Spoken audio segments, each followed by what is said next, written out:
네, 하나님의 전을 찾은 여러분에게 하나님의 은혜와 평강이 함께 하시기를 주님의 이름으로 축복합니다. 오늘은 주님을 기쁘시게 하는 삶이라고 하는 제목으로 하나님의 말씀을 전하겠습니다. 우리가 결혼과 관련하여, 가정생활과 관련하여 어떻게 하면 주님을 기쁘시게 할까, 그것을 염려하며 사는 사람들이 되어야지, 먹고 사는 문제, 입는 문제, 쓰는 문제, 그것에 대해서 염려하는 세상 염려에 사로잡힌 사람들이 되어서는 안 되는 것이죠. 정말 우리가 똑같이 살아도 어떤 사람은 주님을 기쁘시게 하는 삶을 살 수 있고, 똑같은 형편과 똑같은 처지에 있어도 주님이 아니라 정말 자기의 만족과 유익을 위해 사는 그런 사람도 있는 것입니다. 여러분, 어떤 것을 선택할지 그것은 저와 여러분의 몫인 것이죠. 오늘 말씀을 통해서 몇 가지 교훈을 살피며 은혜를 나누겠습니다. 첫 번째로, 주님을 기쁘시게 하는 삶은 주님이 다시 오심을 기다리며 사는 삶입니다.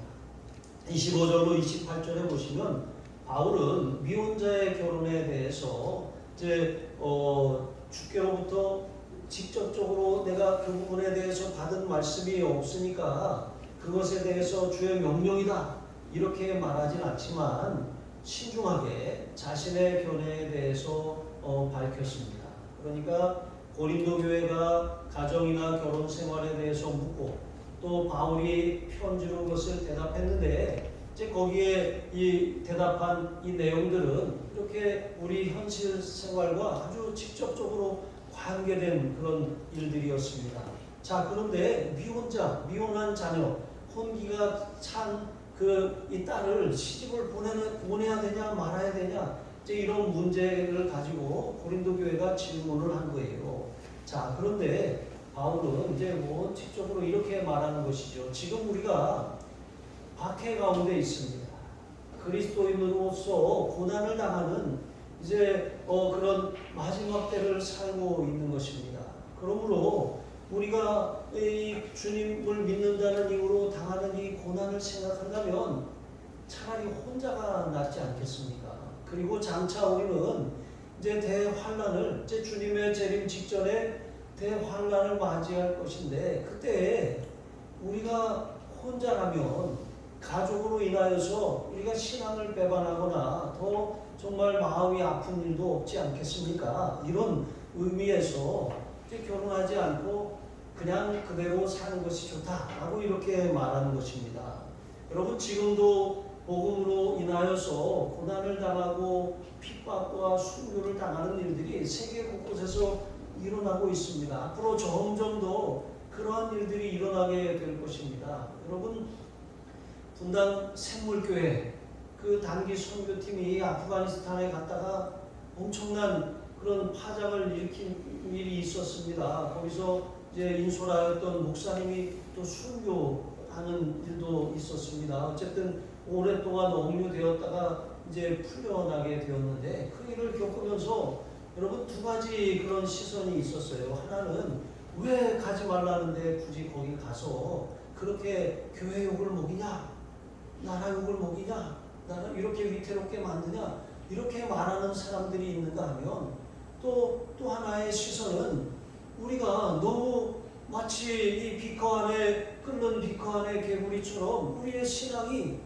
안주하고 또 편안함을 추구하고 이 땅에서 영원히 살 것처럼 그렇게 정체되었다라고 하는 것입니다. 그래서 하나님께서는 정말 이렇게 뜻하지 않은 순교 상황을 접하게 하심으로써 그것은 먼 나라의 이야기가 아니라 우리의 이야기고, 우리도 100년 전, 200년 전 믿음을 지킨다는 이유로 이 땅에서도 똑같은 일이, 순교하는 일이 일어났다는 사실을 잊지 말라고 하는 것입니다. 교회가 그냥 세워지지 않고 순교자의 피값으로 세워졌다라고 하는 것을 한국교회가 잊지 말라고 하는 하나님의 경종이라고 하는 것입니다. 여러분, 우리는 어떤 현상이 일어났을 때 그 현상, 눈으로 보이는 것만 가지고 판단하고 평가할 것이 아니라 영적인 의미를 발견하고 그것을 내 삶에 하나님이 들려주시는 음성으로 들을 줄 알아야 하는 것입니다. 여러분 바울 당시에는 정말 많은 핍박이 있었어요. 예수님을 믿는다는 이유로 많은 것을 포기하고 또 희생하며 죽어야 하는 그런 상황에 처하게 되는 일들이 많았습니다. 그러니까 그러한 일들을 겪으면서 많은 그리스도인들이 결혼은 하지 않은 사람들보다 결혼한 사람들이 가족 때문에 이 신앙을 배반하는 일들이 더 많아졌던 것이죠. 여러분 우리나라 일제시대에도 우리 선조들의 그런 신앙을 돌려놓기 위해서 가족들을 이용해서 그렇게 핍박하지 않았습니까? 그러므로 여러분 그리스도인은 우리가 이 땅에 사는 날 동안 우리는 예수님을 영접함으로 우리는 출생했어요. 거듭났다라고 하잖아요. 우리의 구원이 시작되었습니다. 여러분 이렇게 태어난 사람들은 천국에 갑니다. 영생을 얻었습니다. 심판에 이르지 아니합니다. 사망에서 생명으로 옮겨졌습니다. 그러나 태어난 아이가 자라야 하는 것처럼 우리는 우리의 구원을 이루어가는 사람들이에요. 성화의 과정 가운데 있습니다. 어제보다 오늘이 낫고 오늘보다 내일 더 성숙하고 성장해 가는 것입니다. 어제 시련을 만난 나와 오늘 시련을 만난 나는 분명히 달라요. 어제는 믿음이 없어서 실패했지만 오늘은 믿음으로 그 시련을 잘 견뎌내고 이기고 있는 것입니다. 그리고 우리의 구원은 주님의 재림과 함께 완성되는 거예요. 영화의 단계로 들어가는 것입니다. 우리가 영적인 부활을 했어요. 우리의 영혼이 거듭났습니다. 하나님과 단절되었던 관계가 회복되었습니다. 그러나 우리의 육신은 죽어요. 우리 육신은 흙으로 돌아갑니다. 하지만 주님이 재림하실 때가 되면 재림하시면 우리의 몸도 주님이 부활하신 몸을 처음에 제자들이 알아보지 못했었던 것처럼 부활하셨지만 신령한 몸, 이전과 다른 몸이에요. 그러니까 그 부활하신 몸처럼 우리도 신령한 몸으로 부활하게 될 것입니다. 그 몸은 다시는 죽지 않고 고통하지 않고 사망이나 슬픔이나 괴로움이 없는 몸인 것입니다. 완전한 그런 몸, 완전한 영, 완전한 몸을 입고 저 천국에서 영원토록 사는 것이죠. 여러분 이렇게 우리가 주님 재림하시기 전까지는 환난을 피할 수가 없고 환난은 점점 더 가중될 거예요. 믿는 환경이 점점 좋지 않아질 것입니다. 그래서 예수님께서도 이렇게 말씀하셨어요. 인자가 올 때 세상에서 믿음을 보겠느냐?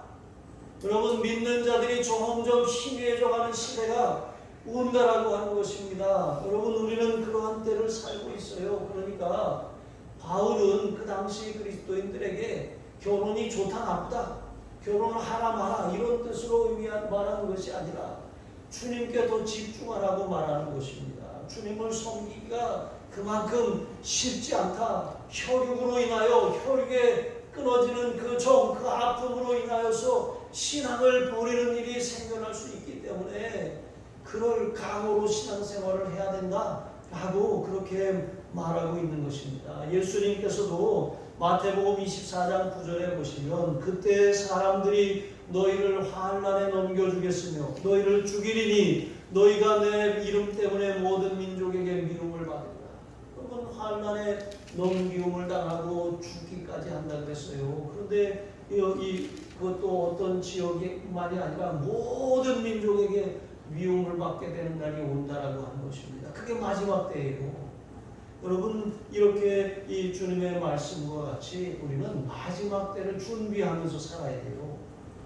우리가 살아생전에 주님이 오실 수도 있고 우리가 죽은 다음에 땅에 묻혀있는 그때에 주님이 오실 수도 있어요. 어쨌거나 여러분 우리는 주님의 재림을 이렇게 준비하며 기다리며 사는 삶, 그것이 주님이 기뻐하시는 삶이라고 하는 것은 너무나도 분명한 거예요. 29절로 31절에 보시면 우리가 참 이해할 수 없는 그런 말씀을 또 바울이 합니다. 여러분 보세요. 안에 있는 자는 없는 자 같이 하는, 여기 아내를 무시하라는 말은 절대 아닙니다. 우는 자는 울지 않는 자 같이 합니다. 그 슬픔이 영원하지 않다는 것이죠. 기쁜 자는 기쁘지 않은 자 같이 하며. 여러분 세상의 기쁨이 영원할 것 같지만 유통기한이 있어요. 유통기한이, 음식도 유통기한이 있잖아요. 이 지나면 안 되는 것처럼 이 인생의 희로애락에도 유통기한이 있다는 거예요. 또 매매하는 자는 없는 자같이 오늘 내가 좋은 값에 주식을 사고 좋은 값에 아파트를 구입하고 좋은 값에 땅을 구입했어요. 그랬더니 막 사고 났더니 막 계속 올라가요. 막 신났어요. 그런데 여러분 올라갈 때가 있으면 떨어질 때가 있는 거예요. 계속 한없이 올라가지 않아요. 왜냐하면 세상은 그렇게 단순하지 않습니다. 복잡하게 돌아가요. 어떤 일들이 일어날지 모르고 또 새롭게 일어난 기술이나 새롭게 일어난 그런 어떤 상황으로 인하여 완전히 이게 틀어지는 180도 돌변하는 변수가 생길 수 있다는 거예요. 그러니까 이 세상에 희로애락이나 소유나 재산이나 물질이나 이런 혈육이나 이런 모든 것이 영원하지 않다는 거예요.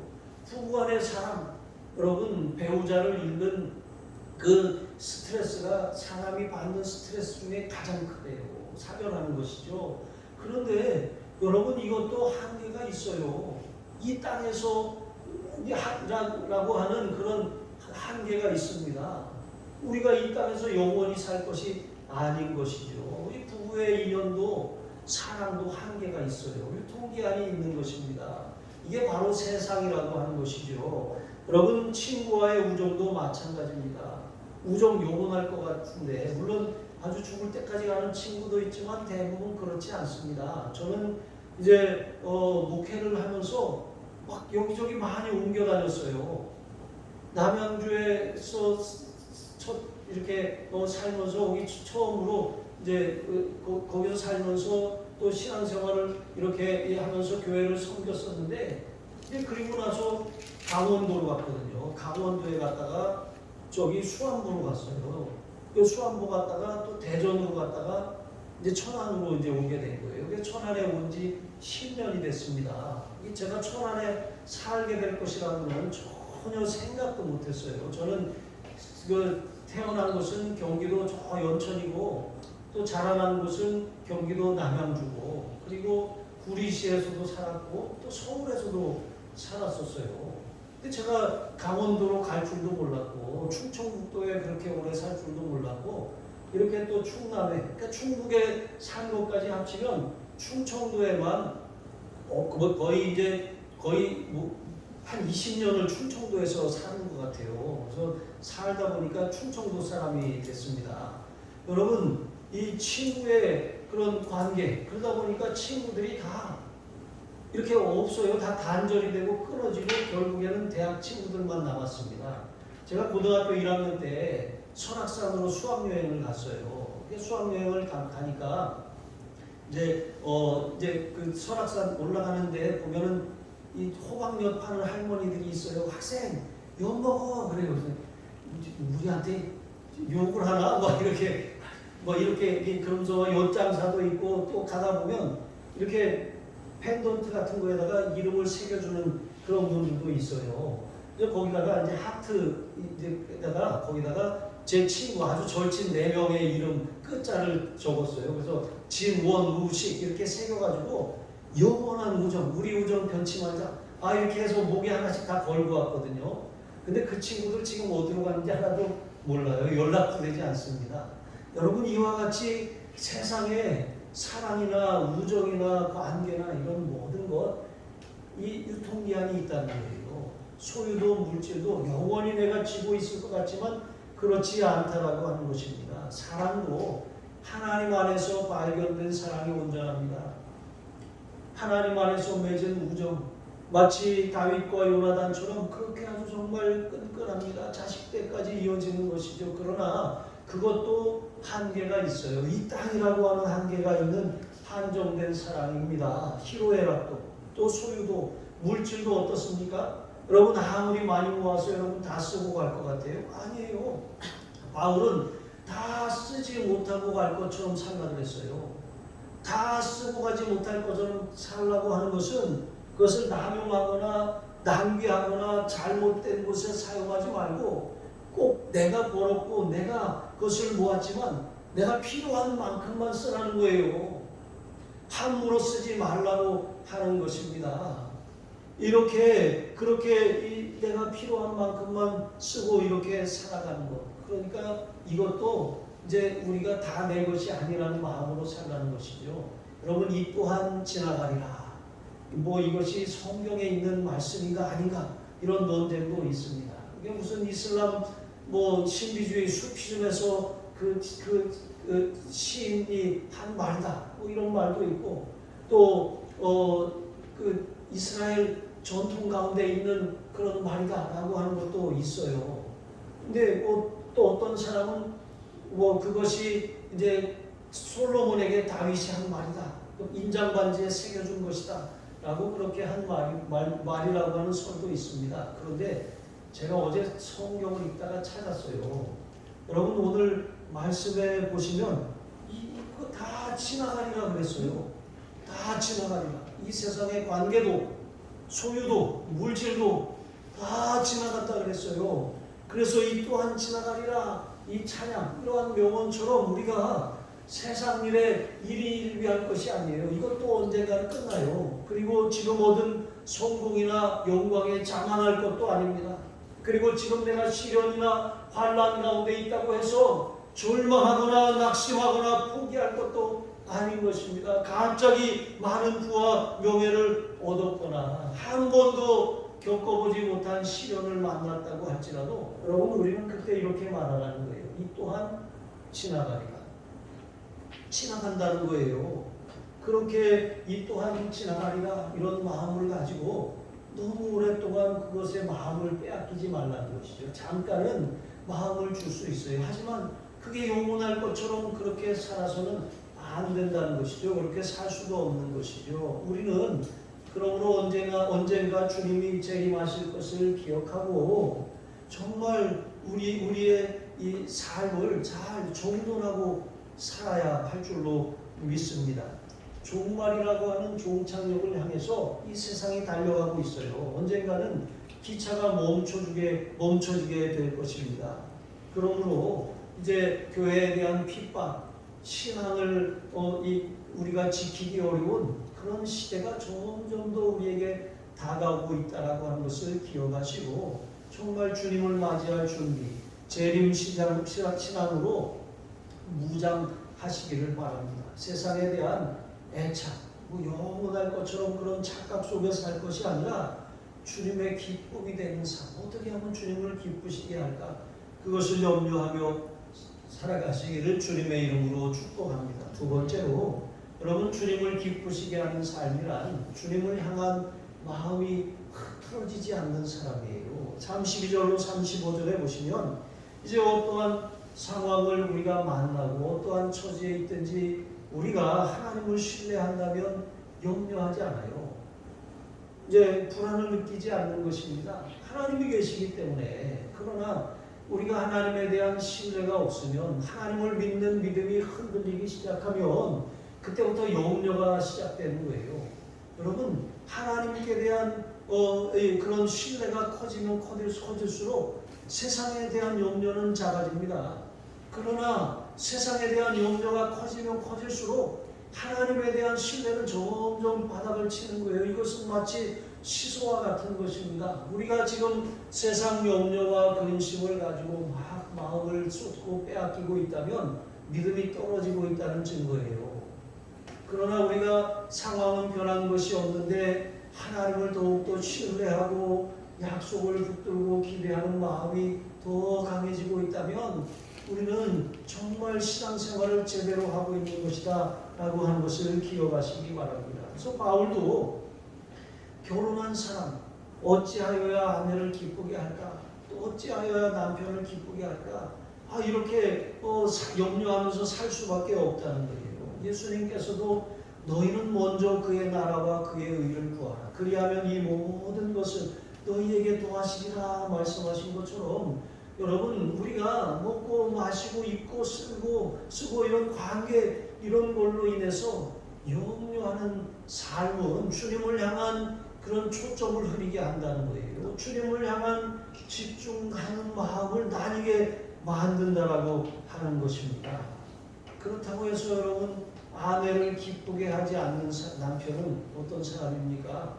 이제 결혼 생활에 불충한 남편이 되는 거예요. 또 그리스도인이면서 정말 어떻게 하면 내가 주님을 기쁘시게 할까 그것을 고심하지 않는다면 참된 그리스도인이 될 수가 없는 거예요. 그러니까 이게 딜레마, 이게 문제라는 거예요. 결혼하면 배우자를 기쁘게 하며 살아야 돼요. 그러나 그것으로 인하여 주님을 기쁘시게 하려는 그 마음이 나뉘어져서는 안 된다는 것입니다. 정말 우리의 마음은 나뉘어질 수밖에 없어요. 이것은 정상입니다. 여기 마음이 들어가면 이쪽 마음은 사그라지는 것입니다. 그래서 바울은 돌싱이라고 그러죠. 결혼했다가 이제 이혼을 했거나 사별을 했거나 이렇게 하거나 아니면 본래 계속 그냥 모태솔로라 그러죠. 계속 싱글로 지내는 사람. 여러분 만약에 그렇게 살고 있다면 그런 사람들이 결혼하고 그렇게 사는 사람보다 그런 여자보다 더 몸과 영혼을 잘 지키기 더 이렇게 좋다라고 하는 거예요. 하나님께 집중할 수 있기 때문이라고 하는 것이죠. 자, 이렇게 이 사람의 마음은 나뉘어지는 게 정상입니다. 이렇게 결혼 생활에 우리가 유익이 있음에도 불구하고 결혼 생활에는 많은 염려거리들이 있어요. 어떻게 먹고 살까? 경제적인 문제, 또 어떻게 하면 배우자를 기쁘게 하고 관계를 개선할까? 또 자녀는 어떻게 교육을 시킬까? 무엇을 가르칠까? 이런 문제들이 끊임없이 우리에게 찾아오는 것이죠. 그렇기 때문에 결혼에 많은 유익이 있음에도 불구하고 우리의 마음이 나뉘고 흐트러지는 것 정상이라고 하는 것이죠.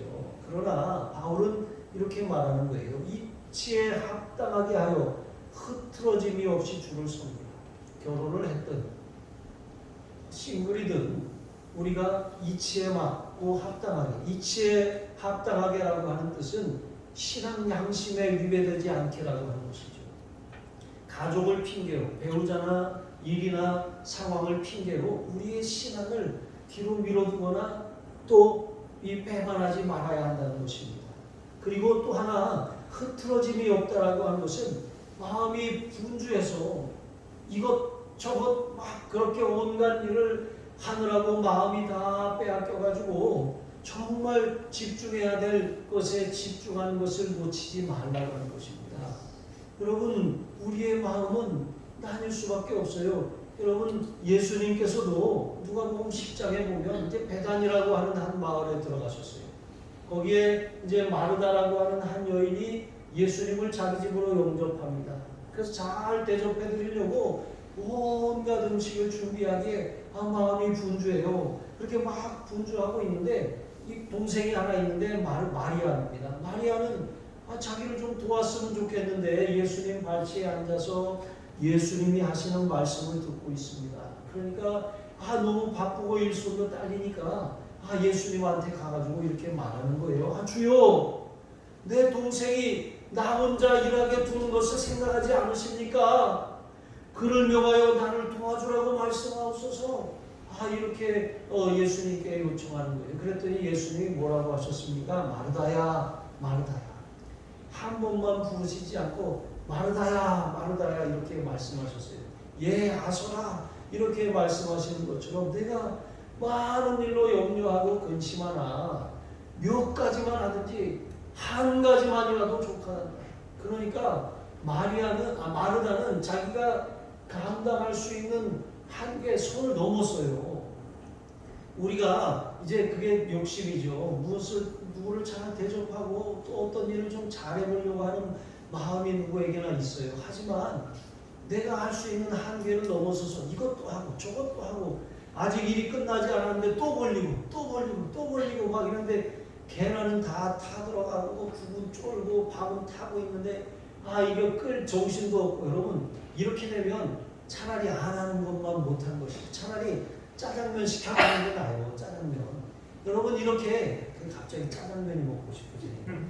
여러분, 이렇게 정말 이 마음이 나뉘어지고 흐트러져 있는 것입니다. 그러나 주님이 또 뭐라고 말씀하십니까? 마리아는 이 좋은 편을 택했다. 그러니까 빼앗기지 않을 것이다.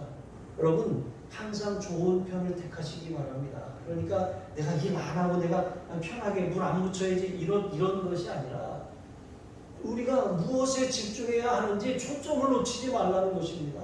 손님을 초대했으면 손님에게 초점을 맞춰야 하는 것이지 음식이 중요한 것이 아닙니다. 여러분, 주님을 섬긴다고 하면서 여러 가지 많은 일로 마음을 다 빼앗기고 정작 주님을 섬기고 예배하는 일에는 관심이 없어요. 지금 국이 잘 끓고 있나? 이런 마음에 간을 해야 되는데, 여러분, 이런 마음에 주님을 향한 마음을 빼앗기지 마시기를 바랍니다. 로렌스 형제라고 하는 사람이 있어요. 이분은 이제 전쟁에 나갔다가 이제 몸이 이제 다쳐서 이제 뭐 일상적인 생활이 불가능하니까, 그래 내가 어차피 이렇게 된 거 주님을 위해 살자 하고 수도원에 들어갔습니다. 이렇게 수도원에 들어갔는데 가니까 이제 뭐 다른 사람들은 고상한 일을 추구해요. 막 이제 무슨 어떻게 하면 주님께 더 가까이 갈까, 그런 어떻게 하면 더 말씀을 더 깨달을까, 어떻게 하면 더 기도 생활을 깊이 들어갈까, 이런 데 관심이 있었어요. 그런데 로렌스 형제라고 하는 사람은 자기가 그 수도원에 들어가서 자기에게 맡겨진 일들을 잘 감당했습니다. 허드렛 일들을 하면서 늘 콧노래를 부르면서 그 주님을 예배하고 찬양하는 일에 아주 정말 너무나도 기뻤던 것입니다. 그러니까 사람들이 물어요. 아니, 그 설거지를 하면서 뭐가 그렇게 좋고 기쁘냐고. 그랬더니 저는 항상 주님을 생각하고 있어요. 설거지 자체가 중요한 것이 아니라 주님을 인식하고 일하다 보니까 무슨 일을 하든지 다 즐겁고 행복합니다. 그래서 많은 사람들이 그에게 와서 상담을 하고 또 그에게 와서 배우고 하는 일들이 점점 많아지는 것이죠. 여러분, 우리가 무슨 일을 하냐, 어디에 있느냐가 중요한 것이 아니라 주님을 향한 초점이 흐려지지 않고 주님을 인식하고 있느냐, 그것이 중요해요. 하지만 주님을 놓치면 많은 것을 한다고 할지라도 아무런 의미가 없는 것입니다. 세상 일에 분주하고 세상 일에 바쁘다는 핑계로 여러분 주님을 외면하지 마시기를 바랍니다. 어떤 상황에 있든지 끌려다니지 말고 성령의 인도함을 받으시는 저와 여러분이 되시기를 주님의 이름으로 축복합니다. 마지막 세 번째로, 주님을 기쁘시게 하는 삶은 어떤 삶입니까? 주어진 자리에서 주께 더 충성하는 삶입니다. 36절로 40절까지 말씀을 보시면 바울은 이제 고린도 교회에 이제 그 당시에 종말이 임박했다는 그런 이유로 혼기가 다 찬 딸을 이제 시집을 보내지 않는 그런 부모들이 있어요.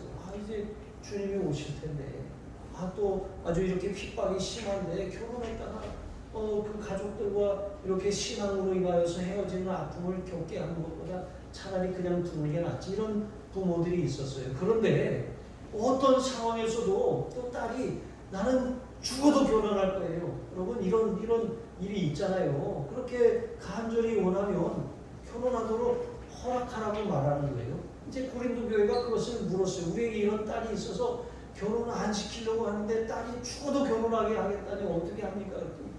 결혼식 다 하고 원한다면 결혼하겠더라 말하는 거예요. 왜냐하면 그것이 죄가 되지 않는다라고 하는 것이죠. 결혼시켜야 할 상황이라고 결혼해야 되는 것이고, 굳이 결혼해도 하지 않아도 된다면 결혼하지 않도록 돼야 된다는 것입니다. 다만 여기 조건이 있어요. 여기 보니까 그가 마음을 정하고 이렇게 말씀하고 있는 것처럼 이미 전부터 굳게 결심을 하고 그렇게 계속 그것을 유지해 오고 있던 것이라면 그렇게 하도록 내버려 두라는 거예요. 그리고 또 한 가지입니다. 부득이한 일도 없고. 여러분, 사람 사는 일에 부득이한 일이 있어요. 정말 우리 인생이 계획대로 됩니까? 여러분, 자녀들이 계획한다고 생기고 계획한다고 또 이렇게 안 생기고 그런 것이 아니에요. 하나님이 주시면 받는 것이죠. 이런 모든 상황들은 정말 부득이한 상황이에요. 뭐 어떤 일이 일어날 수 있지 알지 못하는 것입니다. 절제할 수 없거나 또 이미 약혼해서 결혼을 간절히 바란다면 결혼을 허락하라고 하는 것이죠. 자, 이렇게 이제 뭐 결혼한 사람은 또 결혼한 그런 상황 가운데서 신실하게 믿음을 지키고, 결혼하지 않은 사람은 또 그 상황을 또 이렇게 더 주님을 잘 섬기기 위해서 선택했다면 그렇게 그 자리를 잘 지키라고 하는 것입니다. 결혼하고 안 하고가 중요한 문제가 아니라고 하는 것이죠. 또 더 한 걸음 나아가서 과거에 죄온 문제에 대해서도 말씀하는 것이죠. 이것에도 물었습니다. 이렇게 결혼했다가 혼자 된 사람이 있는데 재혼해도 됩니까? 이렇게 물어보는 거예요. 그러니까 바울이 그것에 대해서도 이렇게 말하는 거예요. 재혼하는 거 자유다. 그런데 한 가지 조건이 있다. 다만 주 안에서 해야 된다. 믿는 사람을 만나야 된다는 거예요. 믿음 안에서 교제하며 이렇게 신앙생활할 수 있는 사람과 재혼하라고 하는 것입니다. 신앙이 같지 않다면 여러분 그것을 허락하지 않는다라고 하는 것이죠. 왜 그렇습니까? 여러분 성도라고 하는 것은 세상과 다른 가치관을 가지고 사는 사람들이에요. 하늘의 소망을 두고 사는 사람들입니다. 이 땅에 영원히 잘 살 것처럼 그렇게 이 땅의 물질과 소유와 땅의 행복만을 추구하는 사람들이 아닙니다. 이 땅에서의 삶은 장래를 위해 심는 것이고 이 땅에서의 삶은 영원하지 않다라고 하는 것을 우리가 기억하고 사는 사람들입니다. 그러므로 우리가 살다 보면 세상의 행복만 추구하는 세상 사람을 만나면 신앙이 식어질 수밖에 없는 거예요. 불신 배우자를 기쁘게 하려고 하다 보면 신앙의 그런 갈등이 일어날 수밖에 없는 것이죠. 불신 배우자를 기쁘게 하려고 하다가 마음을 상하지 않게 하려고 하다가 어떻게 됩니까? 하나님으로부터 멀어지는 거예요. 그래서 재혼을 하려거든 믿는 사람을 만나라고 하는 것입니다. 자, 그리고 이렇게 정말 이와 같은 모든 상황, 이제 고린도 교회가 물은 이러한 상황들에 대해서 바울은 이제 모든 내용의 그 초점이 어디에 있습니까? 주님을 더 잘 섬기는 방향으로 선택해야 한다라고 하는 것이죠. 여러분, 예수님의 제자들이 주님이 다시 오신다 그러니까 그날이 언제입니까? 이렇게 물어봤어요. 그랬더니 예수님께서 뭐라고 하셨습니까? 이제 그날과 그때는 아무도 모른다. 하늘에 있는 천사들도 모르고 아들도 모른다. 그러니까 자신도 모른다 이렇게 말씀하시는 거예요. 다만 아버지만 아신다 이렇게 마가복음 13장 32절에 말씀하셨어요. 여러분 우리가 만약에 그때가 알아요. 그때가 주님이 재림하신 날이 언제인 줄 알아요. 안다면 만약에 그날이 멀리 있어요. 그럼 어떻게 살겠습니까? 그냥 방탕하게 살지 않겠습니까? 그리고 다 돼가지고 그때 가서 막 하는 척 하지 않겠습니까? 여러분 학교 다닐 때 그런 친구들 있잖아요. 떠들고 놀다가 이제 시계를 딱 봐서 선생님이 딱 들어오실 시간을 이렇게 계산하고 있다가 그때 막 열심히 공부하는 척을 해요. 그런데 그 놀기를 좋아하는 친구가 말을 시켜서 공부를 잘하고 있던 친구가 마음이 흐트러져서 자기도 모르게 정신줄 놓고 막 떠들고 있는데 선생님이 딱 오셨어요. 그럼 누가 혼나요? 여태 공부 잘하다가 이 친구한테 넘어가가지고 그냥 그렇게 잠깐 끝에 좀 떠든 친구가 당하지 않겠습니까? 여러분 우리가 주님이 오신다라고 하는 날이 알고 있고 멀다면 이렇게 된다라고 하는 거예요. 그리고 만약에 주님이 오신 날이 만약에 내일 몇 시에 오신다 이렇게 정해져 있으면 여러분 오늘 어떻게 살겠어요? 교회 와서 금식하면서 쳐야 하지 않겠습니까? 이렇게 된다는 거예요. 자, 그래서 주님은 알려주시지 않는 것입니다. 여러분 이단의 문제가 여기 있어요. 이단 사이비 집단은 주님이 자신에게 주시는 말씀을 받았다, 계시를 받았다 그래요. 그렇게 하면서 사사로이 말씀을 풀거나 아니면 말씀하시지 않은 것을 나에게 이렇게 말씀하셨다라고 특정하는 거예요. 그래서 주님이 이렇게 성경에 보면 드러난 계시가 있고 감추어진 비밀이 있어요. 그런데 마치 자기가 계시를 받아서 이거 감추어진 비밀을 푼다, 영계의 비밀을 푼다 하면서 이렇게 말하는 사람들이 있어요. 이게 사사로이 주님의 말씀을 푸는 사람들이죠. 이게 다 이단입니다. 내가 영적인 계시를 받아 이렇게 말하는 사람은 다 이단입니다. 여러분 우리가 그렇게 분별할 수가 있는 것이죠. 정말 신앙은 그 사람들처럼 내팽개치는 신앙이 아니에요. 신천지 보세요. 다 내팽개치잖아요. 부모도 없어요. 아버지도 어머니도 없어요. 형제도 없어요. 부모를 고수하는 사람들입니다. 여러분 이와 같은 일을 저지르면서도 이 접근하는 것, 여러분 이게 이단들의 특징입니다. 이게 잘못된 종말신앙, 다 팽개치든지 아니면 자기들만 아니면 어떤 때만 이렇게 하든지 이런 어리석음을 범하는 것입니다. 노아의 때도 그랬다고 말씀하셨어요. 노아의 때 보면 사람들이 평소와 같이 시집가고 장가도 가고 그렇게 살았어요. 일상생활을 누리며 살았다는 거예요. 그런데 홍수가 나서 다 저희를 멸하기까지 그것을 알지 못했다라고 하는 것이죠. 여러분 우리는 일상생활을 계속 이렇게 살아갑니다. 그러나 그날과 그 시는 몰라요. 주님이 언제 세상을 심판하실지 알지 못해요. 그래서 그냥 일상적인 생활을 살아가지만 그러나 그리스도인들은 기억해야 한다는 것입니다. 주님이 오심을 기억하고 항상 기름을 준비했던, 등과 함께 기름을 준비했던 슬기로운 다섯 처녀처럼 그렇게 정신 차리고 살아야 한다는 것입니다. 여러분 영적으로 깨어서 정신 차리고 살아가시기를 바랍니다. 무엇을 하냐 안 하냐 그것이 중요한 것이 아니라 어떻게 하면 내가 주님을 기쁘시게 할까? 어떻게 하면 내가 주어진 이 상황 가운데 주님께 초점을 맞추고 주님의 기쁨이 되는 삶을 살까? 여러분 그것을 염려하며 살아가시기를 바랍니다. 그렇게 할 때 여러분의 삶을 주님이 기뻐하셔서 형통한 삶으로 인도하시다가 에녹처럼 어제도 오늘도 내일도 한결같이 주님과 동행하다가 저 천국에 들어가게 될 줄로 믿습니다. 그와 같이 되시길 주님의 이름으로 축복합니다. 기도하시겠습니다. 하나님 아버지 감사합니다. 주님이 다시 오실 것을 우리가 염두하고 기억하며 살게 하여 주시옵소서. 세상 일로 인하여서 우리의 마음이 나뉘어지거나 흐트러지지 않게 하여 주옵소서. 세상의 모든 것은 한계가 있으며 영원하지 않음을 기억하게 하여 주옵소서.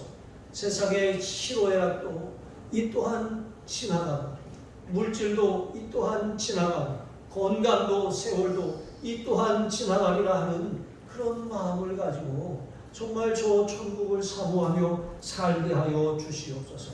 하나님이 우리에게 이만큼 허락하셨다면 또 어떤 것을 허락하셨다면 그 자리에서 그것을 잘 활용하면서 나만을 위해 쓰는 것이 아니라 그것을 정말 내가 꼭 필요한 만큼만 쓰고 주님의 나라를 위해 주님의 영광을 위해 또 장래에 또 소망을 위해 씨앗을 뿌리는 그런 삶을 살게 하여 주시옵소서. 감사하며 축복하며 예수님의 이름으로 기도합니다. 아멘.